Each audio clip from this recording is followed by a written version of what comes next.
भारतीय जवान किसान पार्टी ही राष्ट्रीय पक्ष म्हणून ह्या वेळेला 2024साठी निवडणुकी उभा राहत आहे। त्याचं कारण असं आहे, आज भारतामध्ये 76 वर्ष झाली तरीसुद्धा आजही आपली जी सिस्टम आहे ती जरा पारगळलेली आहे।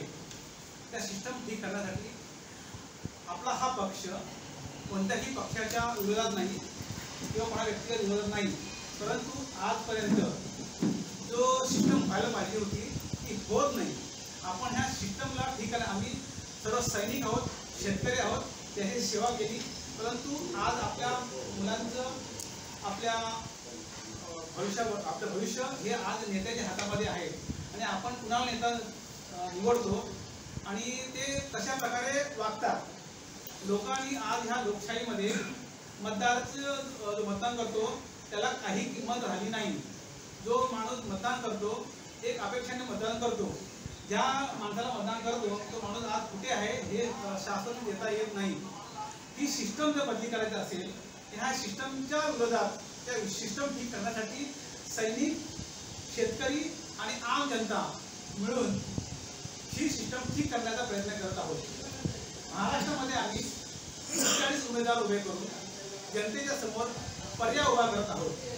आम्ही अजून पण सांगतो की आम्हाला वोट देऊन विजय करा हा आमचा उद्देश नाही, परंतु तुम्ही एक विचार करा की कुणाला मत द्यावं हा तुम्ही विचार करा आणि पुढे भविष्यामध्ये निर्णय घ्यायचा अधिकार तुम्हाला आहे। आम्ही तुम्हाला कुठल्याही जनतेला असं म्हणणार नाही की आम्हाला विजय करा, आम्ही काय आम्ही कुठलीही आश्वासन देत नाही, पण ती सिस्टम आज आहे ती सिस्टम सुधारण्याची गरज आहे। उदाहरणार्थ सांगतो मी, एक शेतकऱ्याचं कर्ज माफ करण्यासाठी सिस्टम द्यायला लागते, त्याचा सर्वे करा, रिपोर्ट द्या आणि त्यानंतर आंदोलन करा आणि एक उद्योगपतीचा जर कर्ज माफ करायचं असेल तर सिस्टम लगेच बंदी करतात।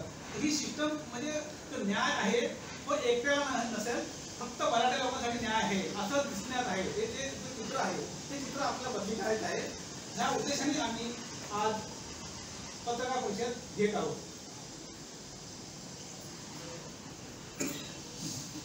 मुंबई येथे पत्रकार परिषद घेण्याच्या मागचा आमचा एकच उद्देश आहे। मुंबई ही महाराष्ट्राची राजधानी आहे आणि भारताची आर्थिक राजधानी आहे। मागच्या 2.5 ते 3 वर्षापासून जे महाराष्ट्रामध्ये गलिच्छ राजकारण चाललेले आहे त्या गलिच्छ राजकारणाला पूर्ण जनता महाराष्ट्रातली कंटाळलेली आहे आणि आज कुणीही सांगू शकत नाही की सत्तेमध्ये कोण आहे, विपक्षामध्ये कोण आहे। त्यांनी जनतेचे पूर्ण विश्वासघात केलेला आहे सर्व पक्षांनी। त्याच्यामुळं आज मजबुरीनं आज सैनिकांचं काम असतं देशाच्या सीमेची रक्षा करणं, परंतु आज आम्हाला सरहदचे संसद या देशाच्या 140 कोटी नागरिकांसाठी जाण्याची वेळ आलेली आहे आणि जनताची पण तीच अपेक्षा आहे की जनताला एक नवीन चांगला पर्याय पाहिजे होता, जो ज्यांच्यावर कसलाही भ्रष्टाचाराचा, दुराचाराचा, अत्याचाराचा डाग नाही असा जनताला पर्याय पाहिजे होता आणि भारतीय सेनेच्या सैनिकाशिवाय असा पर्याय नाहीये। त्याच्यामुळे आम्ही महाराष्ट्रात पूर्ण 48 जागा लढवत आहे, त्याच्यापैकी आज 40 जागा आम्ही पूर्ण फायनल केलेल्या आहेत। उर्वरित 8 जागा लवकरात लवकर येत्या 4 ते 5 दिवसात आम्ही कंप्लीट करणार आहेत। आज महत्त्वाचं सांगायचं म्हटलं तर सैनिकांनी ह्या राजकारणाला, ज्या राजकारणाला कंटाळलेली पूर्ण जनता, त्याच्यासाठी आमचा सैनिकांचा आणि शेतकऱ्यांचा आज महाराष्ट्रातले पूर्ण शेतकरी आणि पूर्ण सैनिक आणि भारतातले सुद्धा जवान किसान म्हणजे शेतकरी आणि सैनिक मिळून हा राजकारणाला तिसरा पर्याय आम्ही देत आहोत। हे आम्ही आजच्या पत्रकार परिषदेमध्ये जाहीर केलेलं आहे।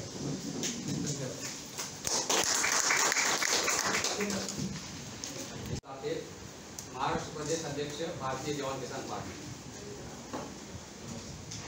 मी महाराष्ट्रातील जनतेला नव्हे तर देशातील संपूर्ण जनतेला भारतीय जवान किसान पार्टीकडून संदेश देऊ इच्छितो की ज्या प्रकारे आज शासन प्रशासन मध्ये भ्रष्टाचार बोकाळलेला आहे आणि त्यावर अंकुश ठेवणारे नेते ज्या पद्धतीने विविध पक्षांचे एकत्र येऊन ही साठगाठ होत आहे, यासाठी जनतेला पर्याय नव्हता आणि त्या जनतेला भारतीय जवान किसान मिळून पर्याय देत आहोत.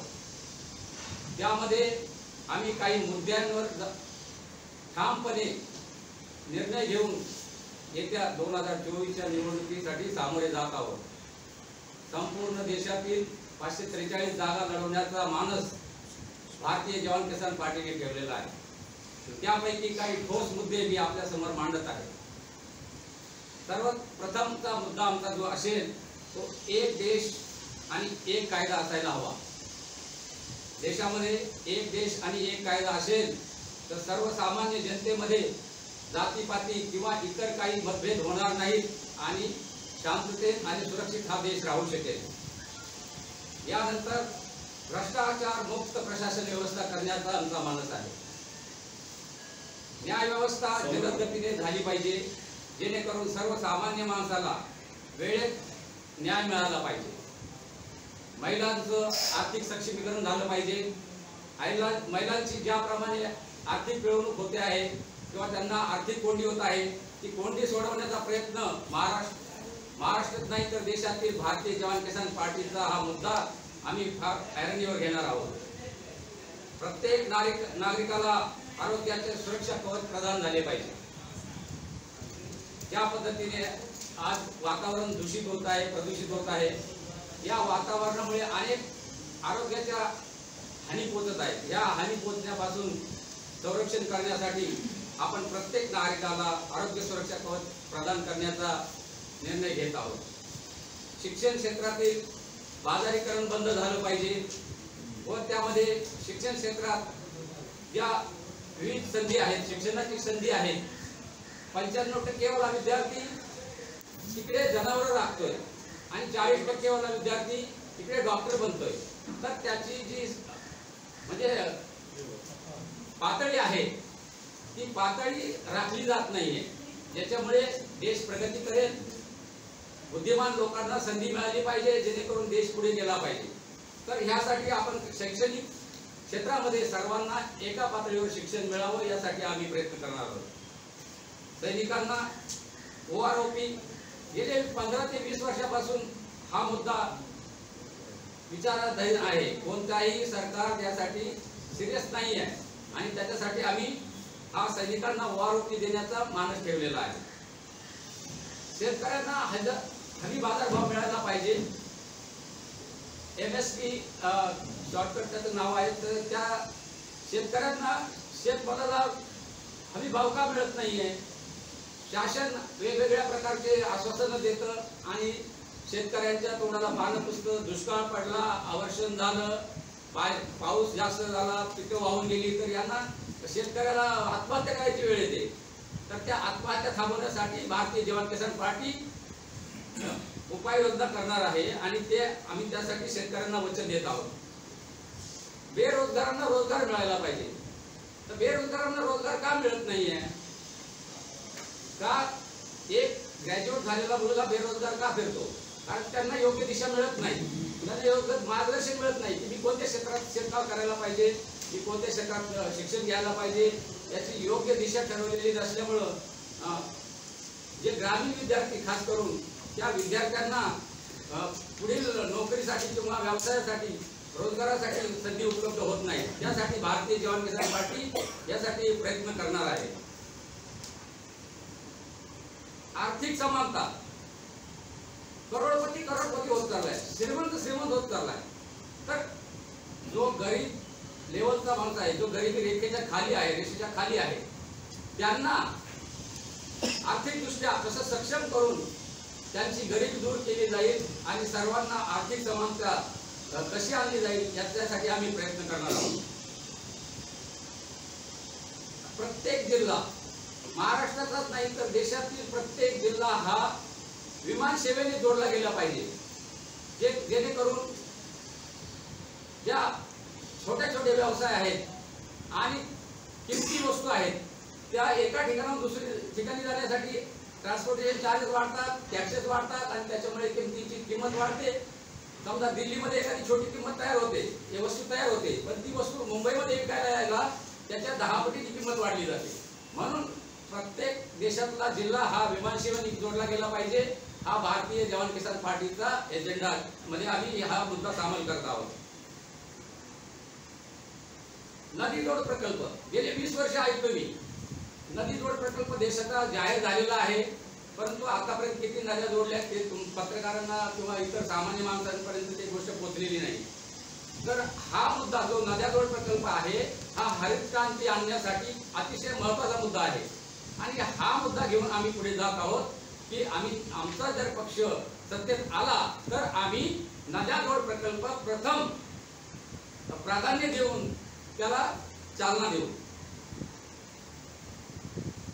भटक्या विमुक्त जाती, ज्या भटक्या विमुक्त जातीसाठी स्वयंरोजगाराची व्यवस्था बळकट केली जाईल आणि त्यासाठी अर्थपुरवठा करण्यासाठी आपल्याला सैनिक बँकेची स्थापना करणे. राज्य सैनिक बँक प्रत्येक देशामध्ये, प्रत्येक राज्यामध्ये 28 राज्य आणि 8 केंद्रशासित प्रदेशामध्ये सैनिक बँक स्थापन झाली पाहिजे, हा आमचा मानस आहे. आदिवासी लोक जंगल जमिनीवरती सध्या राहत असतात. त्यांना रोजगाराचे पानं गोळा करणं, डिंक गोळा करणं, कुठे मोळ गोळा करणं अशा प्रकारचे कामं करतात. तर त्यांचं जीवन सुकर होण्यासाठी आपण त्यांना रोजगार, शिक्षण, आरोग्य, वीज, पाणी सर्व उपलब्ध करून देऊन ज्या जंगल जमिनी आहेत त्यांच्यावर त्यांना सातबाराला त्यांची नोंद करून त्यांना त्या जमिनी कसायला दिल्या जातील. यानंतर विद्यार्थ्यांना विनातारण शैक्षणिक कर्ज मिळालं पाहिजे, जेणेकरून गरीब तबकेतील मुलं ही शैक्षणिक दृष्ट्या हुशार असून सुद्धा त्यांना पुढील शिक्षण घेण्यासाठी अडचणी येतात आणि म्हणून आपण त्या विद्यार्थ्यांना विनातारण शैक्षणिक कर्ज उपलब्ध करून देणार आहोत. प्रत्येक जिल्ह्यावर सीमेवर असणाऱ्या सैनिकांच्या मुलांसाठी मोफत शिक्षण व्यवस्था. जे सैनिक बांधव आपल्यासाठी सीमेवर लढत आहेत किंवा सीमेवर अहोरात्र कष्ट करत आहेत तर त्यांच्या मुलांची शिक्षण व्यवस्था ग्रामीण भागामध्ये होत नाही, कारण बहुतेक सैनिक हे ग्रामीण भागातूनच आर्मीमध्ये गेलेले असतात आणि त्या मुलांच्या शिक्षणाची सोय करण्यासाठी आपण प्रत्येक जिल्ह्यामध्ये शिक्षण व्यवस्था करणार आहोत. शेतमजुराला पीएफ आणि पेन्शनची योजना आणणार आहोत. आतापर्यंत सर्व मजूर शासनाने पीएफ आणि पेन्शनच्या योजनेअंतर्गत आणलेले आहेत, परंतु शेतमजूर यांना सुद्धा पेन्शन आणि पीएफ ची व्यवस्था व्हायला पाहिजे ही आपण आपल्या एजेंडामध्ये सामील करत आहोत. आमदार खासदार हे जर लोकप्रतिनिधी आहेत तर मग यांना पेन्शन आणि पगाराची काय आवश्यकता आहे? आम्ही सर्व सैनिक या व्यासपीठावरून संपूर्ण देशाला सांगू इच्छितो की जो आमचा खासदार आणि आमदार निवडून येईल तो पगार आणि पेन्शन घेणार नाही. गुंडाराज, आजकाल राजकारणी गुंड आहेत की लोकप्रतिनिधी आहेत की लोकसेवक आहेत, जनसेवक आहेत याची आम्हाला जजमेंट करणं फारच अवघड झालेलं आहे. एक सैनिक म्हणून जी प्रतिमा आमची आहे त्या प्रतिमेबाबत आम्हाला शंका वाटायला लागली की आम्ही या लोकांना विरोध का करू शकत नाही. गेले 75 वर्ष या लोकांनी ज्या नेते कंपनी ज्या प्रकारे राज्य चालवलंय त्या राज्यावर अंकुश बसावा म्हणून आम्ही सर्व सैनिकांनी भारतीय जवान किसान पार्टी रजिस्टर करून आणि ह्या लोकांना लोकशाही आणि संविधानाच्या मार्गाने कसा विरोध करता येईल आणि देशात ज्या देशविरोधी ताकदी निर्माण होत आहेत त्यांच्यावर कसा अंकुश ठेवता येईल यासाठी आम्ही हे भारतीय जवान किसान पार्टीने राजकीय व्यासपीठ निर्माण केलेलं आहे.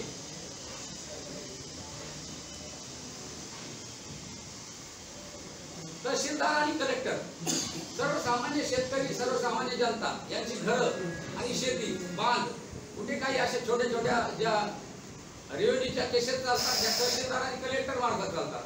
ही लोक पैसा खाऊन ते आपल्या पद्धतीने न्याय देतात. ज्या लोकांना न्याय मिळायला पाहिजे त्यांना न्याय मिळत नाही.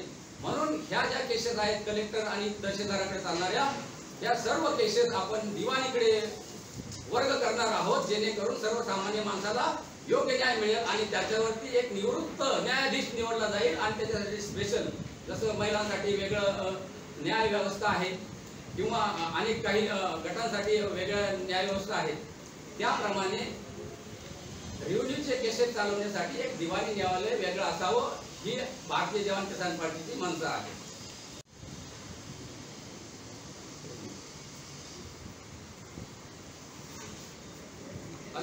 या शेत जमिनी आहेत, शेतकरी जमीन कसतात, गव्हर्नमेंट त्या जमिनीला जबरदस्तीने ऑक्युपाय करतं आणि त्याच्यावर उद्योग व्यवसाय चालू करतं. तर त्या शेत जमिनी ज्या असतील, लोकसंख्या वाढत आहे, अन्न धान्य हे पुरं पडलं पाहिजे, यापुढे शेत जमिनी ह्या उद्योग व्यवसायासाठी वापरल्या जाऊ नयेत, हाच भारतीय जवान किसान पार्टीचा मुद्दा आहे. पर्यावरण, पाणी, हवा, प्रदूषण हे कायदे सक्त केले जातील.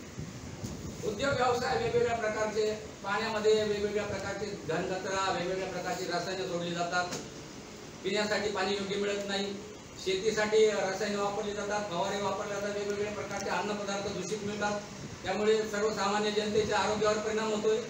आणि यासाठी आपण पर्यावरण, पाणी, हवा, प्रदूषण याच्यावरती सक्त कायदे करणार आहोत आणि जे कायदे आहेत त्याच्यावर सक्तीने अंमलबजावणी करण्याचा भारतीय जवान किसान पार्टी प्रयत्न करेल.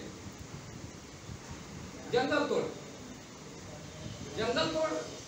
सर्रास जंगलतोड होत आहे.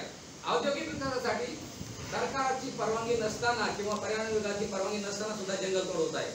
तर ही जंगलतोड कुठेतरी थांबवायला पाहिजे, यासाठी सक्त कायदे व्हायला पाहिजे, जेणेकरून पर्याय आणि वातावरण हे शुद्ध राहायला हवं, जेणेकरून सर्वसामान्य माणसाचं आरोग्य सुरक्षित राहील.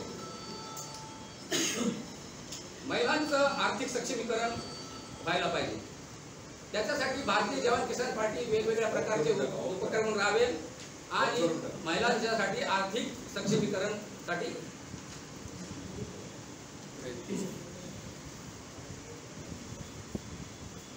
महसूल खात्याच्या अखत्यारीतील या महाराष्ट्रामध्येच नव्हे तर देशामध्ये वेगवेगळ्या प्रकारच्या जमिनी ज्या बलाढ्य नेत्यांनी हडप केलेल्या आहेत, याच्यावर वेगळी अशी एक जास्त एजन्सी बसून आणि त्या जमिनी कायद्यानुसार परत सरकारच्या ताब्यात घेतल्या जातील आणि त्या जमिनी सर्वसामान्य आणि बेरोजगार युवांसाठी जागा त्या उपलब्ध करून दिल्या जातील.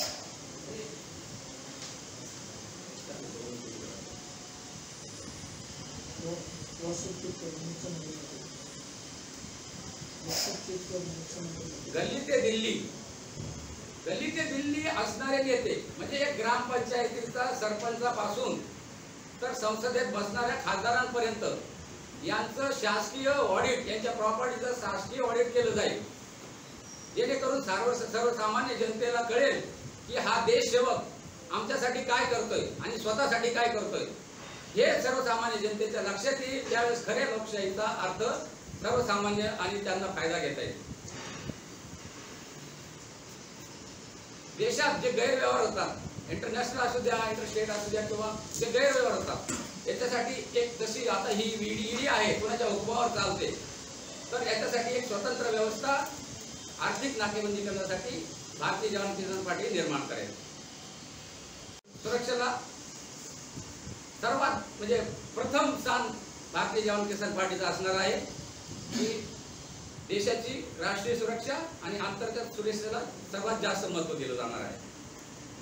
माजी सैनिकांनी 20-25 वर्ष देशसेवा केली आणि त्या सैनिकांना निवृत्तीनंतर ज्या प्रकारे मान सन्मान मिळतो तो अतिशय लांछनास्पद आहे.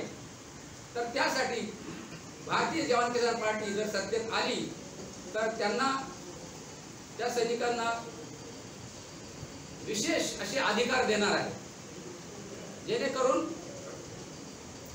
ज्या सरकारी व्यवस्था आहेत त्या प्रत्येक व्यवस्थेत त्यांना सामील करून घेतलं जाईल, जेणेकरून त्यांच्या जे सहयोगी लोक आहेत त्यांना शिस्त आणि भ्रष्टाचार मुक्त शासन प्रशासन कसं देता येईल यासाठी भारतीय जवान किसान पार्टी शासन प्रशासनात बसणाऱ्या अधिकारी आणि कर्मचाऱ्यांना शिस्त लावण्यासाठी सैनिकांना एक विशेष अधिकार देणार आहे.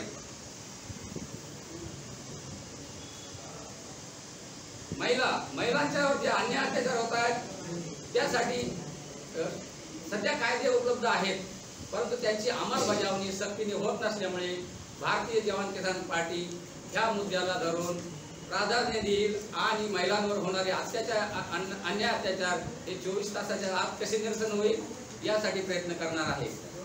तर मी भारतीय जवान किसान पार्टीच्या वतीने हे मुद्दे घेऊन 2024 साठी जनतेसमोर जात आहोत. महाराष्ट्रातील नव्हे तर देशातील सर्व जनतेला मी आवाहन करून सांगतो की तुम्ही आम्हाला जर संधी दिली तर छत्रपती शिवाजी महाराज आणि बाबासाहेब आंबेडकरांच्या स्वप्नातील महाराष्ट्रात नव्हे तर देश या जगाचा एक रोल मॉडेल आम्ही तयार करू आणि एक सशक्त आणि समृद्ध देश बनवण्यासाठी भारतीय जवान किसान पार्टी कटिबद्ध राहणार आहे. जय हिंद, वंदे मातरम. शेतकरी, महिला, युवा, मजदूर, सैनिक आणि आपले व्यावसायिक यांना सर्वांना घेऊन आम्ही चालतो. त्याच्यामुळे देश हा आमच्या पाठीमागे ह्या भ्रष्टाचाराला जनता कंटाळलेली आहे. म्हणून शेवटला मी एकच सांगू इच्छितो की आज सैनिक म्हणून हा तिसरा ऑप्शन देशाला चांगला भेटलेला आहे आणि ह्या ऑप्शनला जनता पूर्णपणे स्वीकारणार याची मला पूर्ण खात्री आहे. व्यक्तीच्या ह्या सिस्टम जे नियम आहेत त्यांना कसं इम्प्लिमेंट करता येतील ह्यासाठी आम्ही काम करत आहोत. मला एकच सांगायचंय, 76 वर्ष झालं आज स्वातंत्र्य आपल्याला भेटलं, तरी सुद्धा ज्यांनी आजपर्यंत आज राज्य केलंय त्यांच्यावर पूर्ण मी म्हणणार नाही की त्यांनी कामं केले नाहीत, पण त्यांनी जे कामं करायचे होते ते पूर्णपणे कामं केली नाहीत. त्याच्यामुळं जनता पूर्ण ह्यांना कंटाळून आज देशातला पूर्ण सैनिक आणि शेतकरी हा एकत्र आलाय. हा एकत्र सर्वात पहिलं म्हणजे मला एकच सांगायचंय, वोट हमारा राज तुम्हारा. मतदान आमचे आज भारतामध्ये जवळपास 70 ते 75% सर्व शेतीवर अवलंबून आहे. सर्वात जास्त शेतकरी मतदान किती आमचं शेतकऱ्यांचं जवळपास नाही म्हणलं तर 35 ते 40 कोटी मतदान आमच्या शेतकरी परिवाराचं आहे. सैनिक परिवाराचं 5 कोटी जवळपास. आमचं मतदान किती 40 ते 45 कोटी मतदान आहे आमचं. जे आपलं 95 कोटी मतदान आहे त्यातलं 50% डायरेक्ट सैनिकांचं शेतकऱ्याचं मतदान आहे आणि सरकार स्थापन करण्यासाठी लागते फक्त 22 कोटी मतदान लागते. मग आजपर्यंत आम्ही मुठभर 200 अंग्रेज येऊन त्यांनी 200 वर्ष राज्य केलं भारतावर. तसं हे काळे अंग्रेज आहेत ते 1000 अंग्रेजांनी पिढ्याने पिढ्या आपल्यावर राज्य करतात. त्याच्यामुळं देशाच्या सर्व जनतेच्या विश्वासात घेऊन त्यांच्या बरोबर राहून वोट हमारा तो राज भी हमारा रहेगा. मतदान जर आमचं असेल तर सरकार भी आमचं असेल. आणि सर्वात महत्वाची गोष्ट, ह्या देशाला जर आज सोशल मीडिया नसता तर काय झालं असतं. सोशल मीडिया नसता तर आज देश परत गुलामीला गेला असता. त्याच्यामुळं देशातला सोशल मीडिया खूप स्ट्रॉंग करणं गरजेचं आहे. आम्ही पहिलाच मुद्दा टाकलेला आहे की हे जे मोठमोठे कॉर्पोरेट मीडिया आहेत, इलेक्ट्रॉनिक मीडिया हे सगळे विकलेले आहेत आणि जर देशाला सगळ्यात चांगलं करायचं असेल तर पहिलं त्यांच्यावर अंकुश लावणार. हे पहिलेच मंत्रिमंडळामध्ये आम्ही का तर मीडिया हा देशाचा चौथा आधारस्तंभ आहे आणि जर चौथ्या आधारस्तंभानं चांगलं काम केलं नाहीये तर देशाचं वाटोळं निश्चित आहे. पण आज चौथा आधारस्तंभाचं काम सोशल मीडिया करतोय, युट्यूब आणि व्हॉट्सअप आणि फेसबुक करतंय. त्याच्यामुळे आम्ही त्याच्यावर पहिले अंकुश घालणार. दुसरा जीत निश्चित आमची आहे. आता महाभारतामध्ये जिथे श्रीकृष्ण होते त्यांची जीत होती, तसं आज ह्या देशामध्ये जिथे सैनिक आहेत तिथून मग आम्ही ज्यांना सपोर्ट दिला ते बहुमताने निवडून आले. पण आता आम्ही स्वतःच उभं राहणार आहेत. आज देशातले सैनिक आणि किसान एकत्र स्वतः करणार आहेत. त्याच्यामुळे कुणी म्हणत असू की आपकी बार 45 पार तर देखते हैं कोणाचे 45 पार होते, जे जवानचे 45 पार होते का बाकी ह्या सगळ्या ज्यांनी भ्रष्टाचार करून जनतेचा विश्वासघात केलाय ह्यांचे 45 पार करते. त्या येत्या 1-2 महिन्यामध्ये सर्वात कळूनच आत्मविश्वासाने सांगतो की देशातली जनता यांना का मतदान करणार नाहीये. यांनी शेतकऱ्याला आजपर्यंत हमी भाव दिला का. पहिला प्रश्न आमचा आहे. प्रत्येक गावामध्ये गेल्यानंतर आमचे शेतकरी हेच विचारणार आहेत, 75 वर्ष जर आम्ही तुम्हाला सत्तेमध्ये बसलो तुम्ही हमी भाव दिला का. नाही. तुम्ही आमच्या गाई म्हशीला दुधाला भाव दिला का. नाही. आज पाण्याची बॉटल हिमालयाची 60 रुपये त्याची किंमत आहे आणि आमच्या गायच्या दुधात शेतकऱ्याला 26 रुपये रेट भेटतोय. त्याला अमृत म्हणतात ना. तर 26 रुपये कुठं आणि 60 रुपये कुठे? आम्ही भाव दिला का? नाही. त्याच्यानंतर आमच्या मुलाला तुम्ही रोजगार दिला का? नाही. त्याच्यानंतर महिलांना सुरक्षा दिली का? नाही. आज भी या देशामध्ये पर डे प्रत्येक दिवशी 80 ते 85 महिलांवर बलात्कार होतात. हा सर्वे आहे. महिलाला सुरक्षा नाही आहे, ना महिलाला सन्मान आहे ना सुरक्षा आहे महिलांना. गरीब गरीब होत चाललाय, आमिर होत चाललेला आहे या सरकारच्या चुकीच्या धोरणामुळे. त्याच्यानंतर रात्रंदिवस आम्ही इन्कम टॅक्स भरायचा, मेहनत करायची, इन्कम टॅक्स भरायचा आणि ह्यांनी लोकसभेमध्ये जाऊन मस्त त्यांनी आपले पेन्शन आणि पगार घ्यायचे आणि विदेशी यात्रा करायची. तर जनतेच्या पैशावर ह्यांनी लूट केली ती बंद करणार आम्ही, हे पण आम्ही त्यांना विचारणार. मागच्या 40 वर्षामध्ये 70 वर्षामध्ये आमच्या प्रॉपर्टी विकायची पाळी आली सर्वसामान्याच्या आणि ह्यांच्या प्रॉपर्टीमध्ये 1000 पट वाढ झालेली आहे.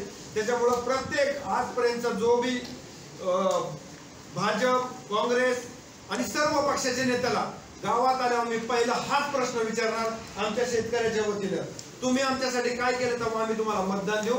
त्याच्यासाठी वोट हमारा, सरकार हमारा. जर मतदान आम्ही करतो तर सरकार भी आम्हीच बनणार. आणि ह्या वेळेस पूर्ण आत्मविश्वासाने सांगतो की देशातले सैनिक आणि शेतकरी जाऊनच जरी किती मोठी कोणाची लाट आली असेल तर ह्या वेळेस इतिहास बदलायला वेळ लागणार नाही. आम्ही गावागावात प्रत्येक जिथे गाव तिथे सैनिक, जे गाव तिथे शेतकरी आहे आणि आमच्या बरोबर महिला आणि सर्वसामान्य आहेत. 75 वर्षापासून शेतकऱ्यांना न्याय, अधिकार आणि त्यांची जी व्यवस्था आहे ही अतिशय डळमळीत आलेली आहे. ही संपवण्याच्या मार्गावर लागली. 75 वर्षे पैकी 50 वर्ष 40 ते 50 वर्ष काँग्रेसने राज्य केलं. त्याच्यानंतर बीजेपी सरकारनं त्याच रुटीननं काम केलं. या देशातली जी कायदे आहेत, ती धोरणं आहे, ही शेतकऱ्यांच्या बाजूने नसून ती सर्व आजची जी व्यवस्था ही विरोधात राबवते. त्याच्यामुळे शेतकरी हा पूर्ण डबघाईत आलेला. शेतीमालाला भाव जे 2012 मध्ये होते, मी 4350 सोयाबीन विकलं होतं 2012 मध्ये, आजही तेच आहे. आणि औद्योगिकदृष्ट्या तेलाचे किंवा इतर भाव 4% वाढलेले आहेत. ही सारी व्यवस्था जर बदलायची असेल, तसंच शेतकऱ्यांना न्याय मिळेल. आता आमच्या एक राज्याध्यक्षांनी सांगितलं, शेतकऱ्यांच्या केसेस या न्याय व्यवस्थेत दिवाणीत न चालता ही व्यवस्था कृषी न्यायालय म्हणून स्थापन झाली पाहिजे. त्याचं कारण असं आहे की लेबर कोर्ट आहे, फॅमिली कोर्ट आहे, औद्योगिक कोर्ट आहे, त्यानंतर फौजदारी आहे आणि हे सर्व व्यवस्था दिवाणीत चालते. दिवाणी नुसतं गट्टेच्या गट्टे बांधले आहे. सर्व व्यवस्था ह्या साऱ्या प्रॉपर्टीच्या आहे. प्रॉपर्टीच्या व्यवस्था ह्या स्पेशल कृषी प्रधान देश असताना, शेतकरी सगळ्यात जास्त संख्येनं असताना, शेतीचे विषय असताना ते स्पेशल कृषी न्यायालय ॲग्रिकल्चर कोर्ट व्हायला पाहिजे आणि ॲग्रिकल्चर कोर्टच्या मार्फत ही देशाची व्यवस्था चालवली पाहिजे. न्यायालयात ती खूप अशी तंबून पडलेले साऱ्या केसेस आहे. सकाळपासून संध्याकाळपासून शेतकरी लागतो, तारखेवर येतो आणि त्याला फक्त तारीख मिळते आणि तो फिरायला जातो. दिवसभराची त्याची सगळी व्यवस्था मोडतोडीच आहे. त्याच पद्धतीनं आजच्या परिस्थितीत कृषी मंत्रालय सरकारनं काय काढलं तर फक्त शेतीचं उत्पादन वाढवलं. शेती आणि शेतकरी हे विषय दोन वेगवेगळे आहेत. पण सरकार काय म्हणते, कृषी मंत्रालयामध्ये साऱ्या व्यवस्था दिल्या आल्या. ज्या शेतकऱ्यांना कृषी मंत्रालयाच्या योजना लागून उत्पन्न वाढलं, आज इतकं उत्पन्न वाढलं की धोधो झालं. एक काळ असा होता की त्याची पानं खात शेतकरी खाते, जग खाते, पण आज तर धोधो उत्पन्न वाढलं. मग इतकं मोठं आम्ही कष्ट करून हा जर उत्पन्न वाढवलं असं तर आजच्या सरकारनं काय केलं, शेतीमालाचे भाव कट कमी केले, रेशन कार्डाच्या दुकाना घोषणा केल्या की आम्ही फुकट वाढणार. मग फुकट वाढण्याचा अर्थ काय, शेतकऱ्यांचं प्रमोशन झालं की डिमोशन झालं. शेतीमाल जर स्वस्त मिळत असेल तर ही व्यवस्था कुठेतरी बदलायला लागेल. कारण यामुळं अर्थव्यवस्था डबडीस येणार आहे, देश पातळीची व्यवस्था डबडीस येणार आहे. कारण मूळ स्त्रोत हा शेतीतून तयार झाला. पहिला कारखाना जर या देशात झाला असेल तर तो शेतीतून तयार झाला, शेतीतून अर्थशास्त्र तयार झालं आणि या आर्थिक धोरणावर हे संपूर्ण देश आणि शहरं बसल्या गेली. ग्रामीण भागातली जे शेतीमालाला कमी भाव मिळाले त्याच्यामुळे ग्रामीण भागातला वर्ग, मजूर वर्ग, ज्या शेतकऱ्यांची मुलं अडचणीत आली त्यासाठी शहराकडे धाव घेत राहिली. औद्योगिकरणात शहराची प्रगती झाली आणि या प्रगतीमुळे परिस्थिती अशी आज निर्माण झाली की एकट्या मुंबई शहरात 36 आमदार आहेत, बाजूला असलेल्या ठाणे शहरात 24 आमदार आहे. एकट्या मुंबई शहरातली संख्या 60 झाली आमदार आहे. आणि मी विदर्भातून आलेला एक शेतकरी प्रतिनिधी आहे. आणि विदर्भातून जर विचार केला 11 जिल्ह्यात फक्त 62 आमदार, 11 जिल्ह्यात 62 आणि फक्त एका शहरात, आता 2 शहरात आणि मुंबई, एका 2 शहरात फक्त 60. म्हणजे ही व्यवस्था कोणाकडे चालली? दुसरी शहरीकरणाची चालली. ग्रामीण भाग लुटायचा आणि शहरं पोसायची आणि या पोचलेल्या शहरावर राजनीती चालवायची, सत्ता चालवायची, राजसत्ता चालवायची. ही सारी व्यवस्था तुम्हाला बोलपणी सांगावी लागेल. ही सारी व्यवस्था बदलावी लागेल. आणि ही व्यवस्था बदलण्यासाठीच आम्ही जवान आणि किसान पार्टी एकत्र आलो आणि या व्यवस्थेसाठी आम्ही आता कंप्लीट करणार आहोत. जय हिंद, जय हो. पत्रकाराला बोलवलंय, पत्रकार आहे, पत्रकार ते क्षमा करा. हे आमचे बॅनर बनवलं होतं भारतीय त्यावेळी पत्रिकारांचं नाव आम्ही ते मान्य करतो. पुढे असं होणार नाही. मराठी माणसाची जास्त हा ते आता बघा आम्ही जर बोललो ना तर काय होणार की आपली घोषणा पण अर्धवट आहे सर. जय जवान, जय किसान आणि वाजपेयींनी दिलेली जय विज्ञान हवी होती त्याची. ठीक आहे, आपण तुमच्या विषय आम्ही मांडून घेऊ. ठीक आहे, आमचा हे गोष्ट नवीन आहे. पुढच्या दुरुस्त केल्या जातील. दुसरा प्रश्न होता की उमेदवार किती उमेदवार किती मुंबईत आलेले आहेत? मुंबईची नावाची नावाची तुम्हाला सगळे आम्ही जाहीर करतो. एकदम मोठा प्रश्न. उमेदवाराची लिस्ट आहे, आम्ही तुम्हाला जाहीर करतो. बरं, हे काही लपून ठेवले नाही. बरं, उमेदवार कसं आहे? जो कोविड काळ होता, खूप डेंजर काळ होता तो. त्या काळामध्ये कोण काम करत होतं? फक्त 2च घटक काम करत होते, ते म्हणजे जवान आणि किसान. जर जवान बॉर्डरवरती नसता आपण असतो इथे, अजिबात नसतो. जर किसान शेतामध्ये नसता तर आपण जेवू शकलो नसतो जेवलो. त्यामुळे हे 2 घटक अतिशय महत्वाचे आहेत. आणि ज्या सैनिकांनी आपलं तारुण्य दिलं, आपल्या देशाला तारुण्य दिलेलं आहे, वयाच्या 16 वर्षी, 17 वर्षी, 18 वर्षी मिलिटरीत गेले आणि मग तिकडनं रिटायर होऊन आले. आज ह्या सैनिकांना का उतरावं लागलं राजकारणात, याचा विचार होणं खूप गांभीर्याने गरजेचं आहे. का आम्हाला उतरावं लागलं? आम्ही खूप सुखी आहोत, काही प्रॉब्लेम नाही, आम्हाला व्यवस्थित चाललेलं आहे. मग आम्ही कोणासाठी लढतोय? आमच्यासाठी नाही, तर आम्ही सर्वसामान्य जनतेसाठी चाललेलो आहोत. कारण आम्ही बघितलं काय चाललंय देशामध्ये. हा येतोय, तो येतोय, सगळा कचरा झालेला आहे. आणि हा कचरा जर साफ करायचा असेल तर फक्त हा सैनिक आणि हा जो शेतकरी आहे, हे 2 घटक करू शकतात.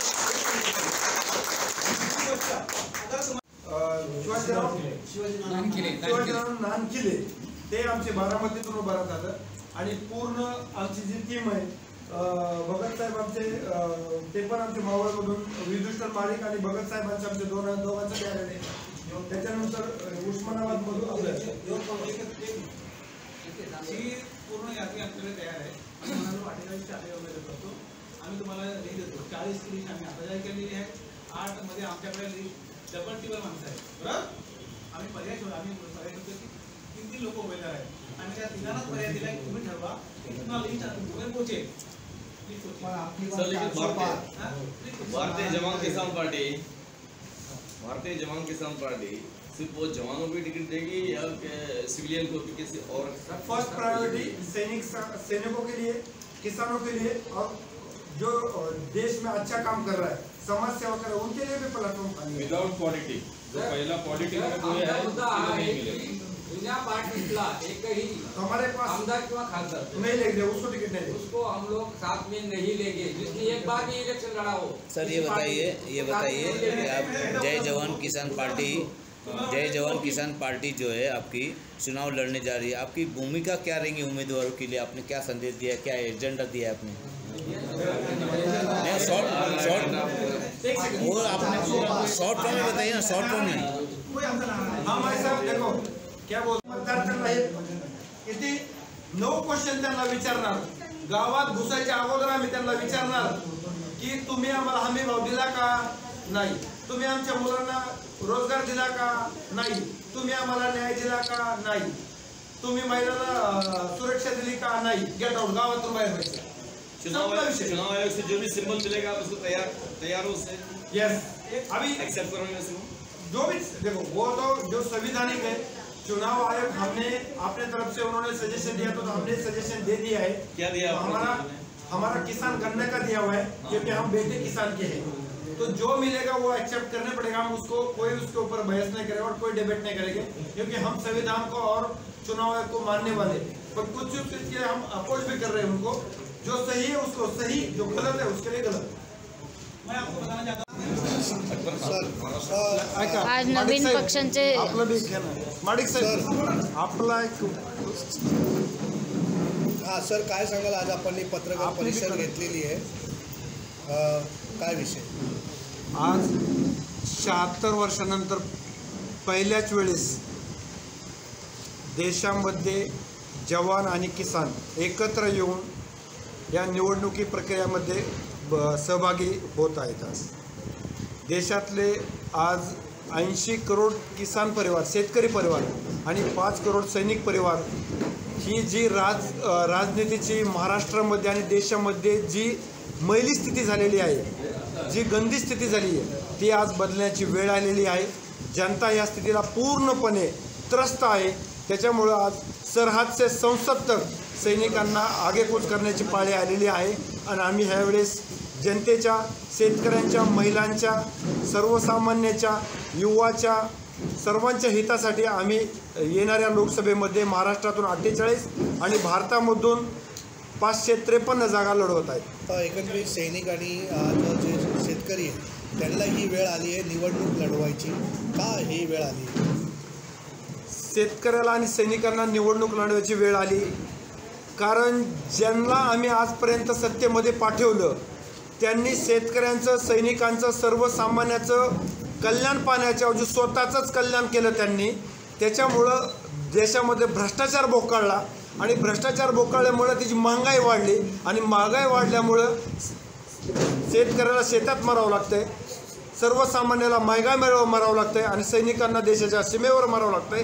तर ही देशामध्ये परिस्थिती आलेली आहे आणि ती परिस्थिती टाळण्यासाठी आम्हाला आज या लोकतंत्राच्या या निवडणुकीच्या प्रक्रियेमध्ये सहभागी व्हायला। जर सैनिकांचं कामच आहे देशाचं संरक्षण करणं, मग ते फक्त परकीय शक्तीपासूनच नाही आहे, तर आपल्या आतमध्ये जे कलह चाललेले आहेत, जे जातीपातीचं राजकारण चाललेलं आहे, तर ते पण सैनिकांनाच पुढे येऊन करावं लागत नाही, तर पुढची पिढी माफ करणार नाही आपल्याला। तर पुढच्या पिढीच्या हितासाठी आम्हाला संसदेमध्ये पोहोचावंच लागल आणि जी घाण झालेली राजकारण आहे हे ह्या राजकारणाला बदलावंच लागेल। हे हिटलरशाही आहे असंही बोललं जातं आहे की आता सध्या हे चाललंय ते हिटलरशाही चालली आहे, जनता अशी म्हणतीये, त्याच्यामध्ये मी कमेंट करणार नाही आहे।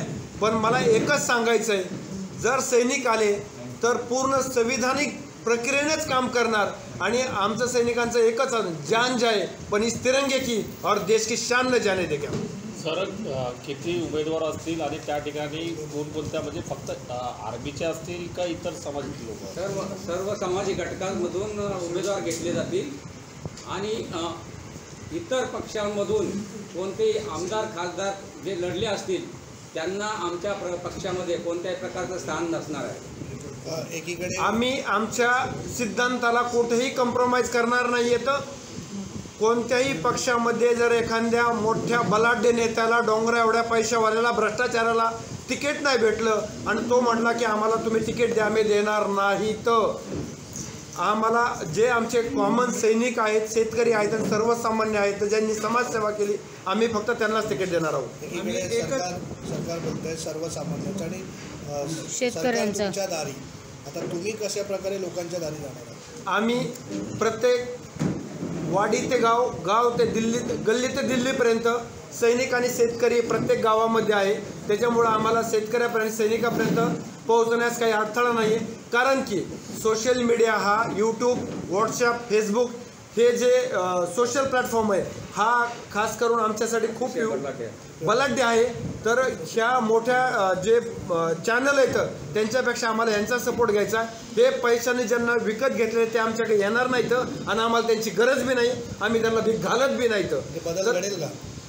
ह्या वेळेस भारतामध्ये नक्कीच बदल घडल ह्याची ग्वाही आपण सर्वसामान्य जनतेला जाऊन हा प्रश्न विचारा की कुणाला तुम्ही मतदान देणार आहे, तर मग तुम्हाला कळलं ह्याचं। किती सीट निवडून येतील असं तुम्हाला वाटतं? महाराष्ट्रामधून आता ह्यांनी सांगितलं 45 पार, तर तुम्हाला जनता आणि तुम्हाला सर्व जनता आणि शेतकरीच सांगतील ह्यावेळेस कोणाचे किती सीट आहेत आज मी सांगणं उचित नाही आहे का तर आम्ही आमच्या सिद्धांतावर ठाम येतं आम्हाला आमच्या जनतेवर आम्हाला आमच्या शेतकऱ्यावर आम्हाला आमच्या युनिफॉर्मवर आमच्या कर्मावर आम्हाला विश्वास आहे. ते 400 पार होऊन देणार नाही. आम्ही कोणाचे सीट आम्ही रोखत नाही येतं आम्ही आमच्या देशासाठी काम करत होतो आम्ही महिलाच्या सन्मानासाठी काम करतो आम्हाला घेणं देणं नाही कुणाचं 400 पार आहे का 800 पार आहे का कुणाचं 1000 पार आहे आम्हाला त्याचं घेणं देणं नाही आहे. मला या मातृभूमीसाठी आणि माझ्या पूर्ण सैनिक टीमला या मातृभूमीसाठी काय चांगलं करता येईल ते आम्ही पाहणार आहोत. किती मॅक्सिमम आम्हाला चांगल्या आम्ही पैसा दारू मटण देऊन कुणाला आणणार नाहीत. आमच्यापाशी 6000 कोटीचं बजेट नाही. जनतेला काय आव्हान करा? जनतेला एकच आव्हान आहे तुमचे बेटे तुमचे मुलं आज ह्या देशाच्या आजपर्यंत आम्ही देशाच्या सीमेचे जे रक्षण एकदम प्रामाणिकपणे केलेले आहे. त्या येणाऱ्या मुलांच्या भविष्यासाठी शेतकऱ्यांच्या भविष्यासाठी आणि देशातल्या 140 करोड जनतेच्या भविष्यासाठी आम्ही येत आहोत. आम्हाला याची बिलकुल इच्छा नव्हती पण जर आम्ही आज आलो नाही तर पुढची पिढी माफ करणार नाही. त्याच्यामुळे आम्हाला आज राजनीतीमध्ये येण्याचा गरज भासली आहे. भारतीय जवान किसान पार्टीच्या वतीने महाराष्ट्रातील नाही तर देशाच्या सर्व जनतेला आम्ही आवाहन करू इच्छितो की फक्त आणि फक्त निवडणुकीच्या दिवशी तुम्ही भाकरी बांधून मतदान करायला या. पुढील 5 वर्षात तुम्हाला बेकायदेशीरपणे एक कवडी सरकारला मोजावी लागणार नाही याचं आश्वासन भारतीय जवान किसान पार्टीच्या वतीने मी देतो. जय हिंद. मी एक गोष्ट बोलतो एवढे वर्ष तुम्ही सैनिकांवर विश्वास केला एक वेळा विश्वास करून बघा एक वेळा विश्वास करून बघा सरकार तुमची सरकार असेल.